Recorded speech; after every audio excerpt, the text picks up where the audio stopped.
Today we are going to experience Antarctica in New Zealand.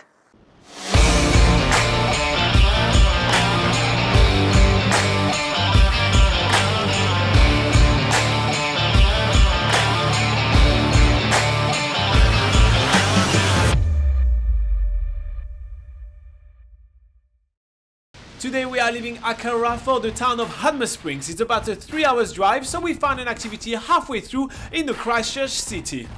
I'm getting prepared to go to the Antarctic. I don't think Laura fully understands what a museum is. We are not actually going to Antarctica. It's actually quite warm. As soon as we arrive at the reception of the Antarctic Centre, we are being given some wristbands, which is basically the entry ticket, and we are sent to the huskies. Believe it or not, the husky dogs were the only means of transportation used for the earliest exploration of the South Pole. It's absolutely incredible to know that those dogs were actually the one way people were getting around in such an atrocious climate. The trainer here answers all our questions about the huskies and even tells us more about their specific type of fur that helps them sustain absolutely cold as temperatures. But all we really care about is how fluffy and playful they are. They all look absolutely gorgeous and loves a good rub on the belly. After playing with those adorable huskies, it's now time for us for our Hagglund ride, because yes, everything at the Antarctic Centre is on a time schedule, so you have different times to go do different attractions, and Hagglund is one of the first things that we're doing. These beastie vehicles are used by the American and Australian research operations in Antarctica, and they can go over pretty much anything, and that's exactly what this experience is about. We go to this obstacle course for the Hagglund and go over makeshift crevasses and lumps of tyres and things to represent ice hills. And throughout this 20-minute experience, our guide is giving us loads of information through the microphone into our headphones so everyone in the vehicle can hear. For instance, he's telling us that the Hagglund has a towing capacity of 2 tons. Also, these vehicles were developed initially for the Swedish Army before they were used for research in the Antarctic. But the way this crazy obstacle course is going, we can definitely see why it is used in the Antarctic. Long story short, this ride feels like a roller coaster but much slower. Those things are absolutely unstoppable. It's quite amazing to see that those man-made machines can go over everything. As soon as we're back in the Antarctic Centre, we are gonna get the time to actually explore the museum itself. It feels like we have been in the museum for about an hour but haven't stepped into it just yet. One of the things I like the most about the whole museum though is this self-guided tour little thing that you can program to actually talk to you about each of the different items you can find around the museum. You just find a number and put it on. It's really cool, but one thing that Laura likes the most is the fake snow.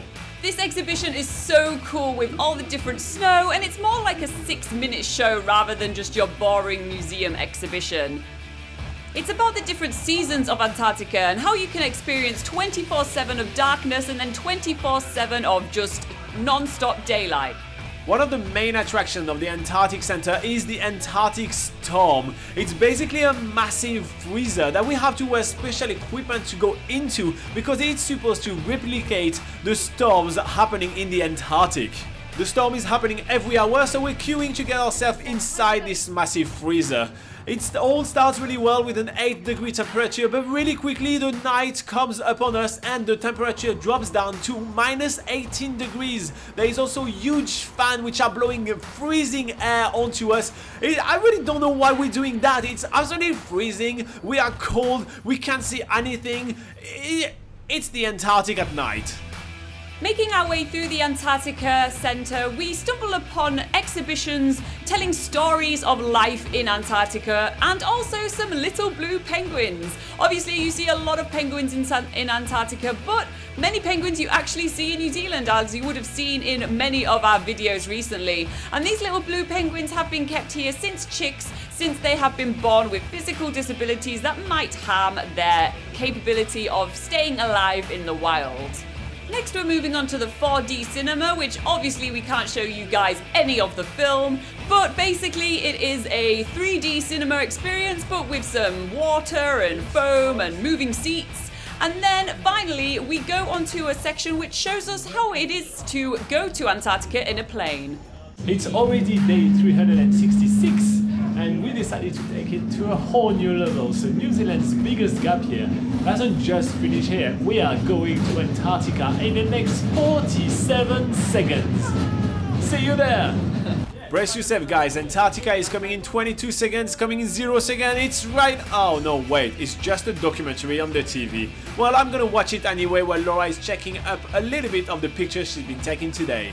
We then move on to other parts of the exhibition. It displays the difference between the South Pole and the North Pole. There's also a lot about the native wildlife of the South Pole, which is quite interesting, especially the huge amount of whale species that are living in the marine sanctuaries which are surrounding the Antarctica.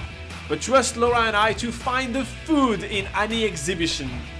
All in all, the International Antarctic Centre was an awesome pit stop and a great way to break up the drive from Akaroa to Hanmer Springs. But to be fair, the drive is absolutely stunning, so we're not really complaining. There are towering mountains and beautiful fields all around us, and we are heading to Hanmer Springs, which is known for its hot pools.